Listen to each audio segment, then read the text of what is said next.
بسم الله الرحمن الرحيم. الحمد لله رب العالمين الرحمن الرحيم مالك يوم الدين إياك نعبد وإياك نستعين اهدنا الصراط المستقيم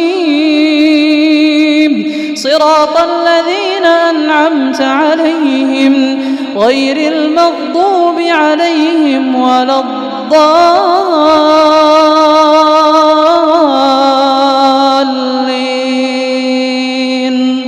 آمين.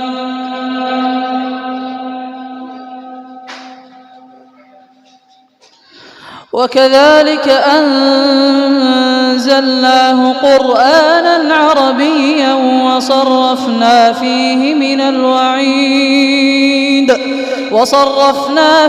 من الوعيد لعلهم يتقون أو يحدث لهم ذكرا.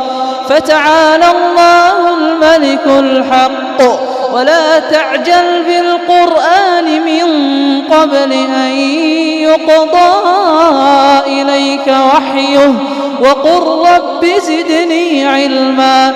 ولقد عهدنا إلى آدم من قبل فنسي ولم نجد له عزما.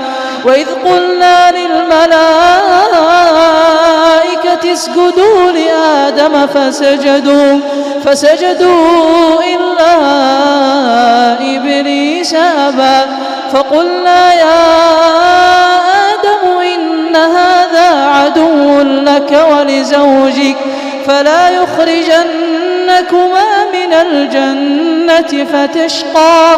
إن لك ألا تجوع فيها ولا تعرى وأنك لا تظمأ فيها ولا تضحى. فوسوس إليه الشيطان قال يا آدم هل أدلك على شجرة الخلد وملك لا يبلى. فأكلا منها فبدت لهما سوآتهما وطفقا يخصفان عليهما من ورق الجنة. وعصى آدم ربه فغوى ثم اجتباه ربه فتاب عليه وهدى. قال اهبطا منها جميعا بعضكم لبعض عدو فإما يأتينكم مني هدى فمن اتبع هداي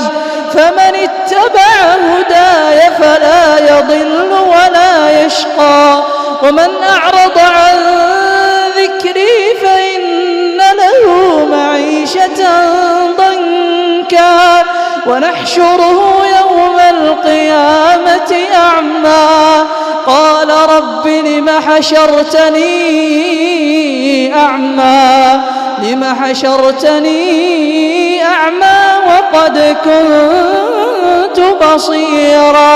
قال كذلك أتتك آياتنا فنسيتها وكذلك اليوم